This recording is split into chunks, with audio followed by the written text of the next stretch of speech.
healthy choices like celery sticks and ranch dressing or mandarin orange slices. And Bum Rogers has Face Penny, too, to keep the little ones occupied while you relax and dine on the Jersey Shore's freshest seafood. Your Wednesday just got better. The problems you had, forget her. Go to Bums. Yeah, go to Bums. Mic drop.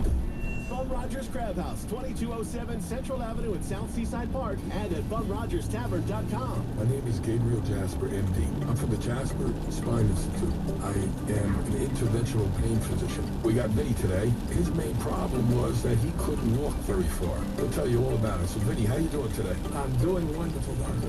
I was finding that the power in my legs, feeling in my legs was not where it was supposed to be. So finally I talked to Dr. Jasper, and he had told me about this new procedure that he had about putting this little spacer. So he did it.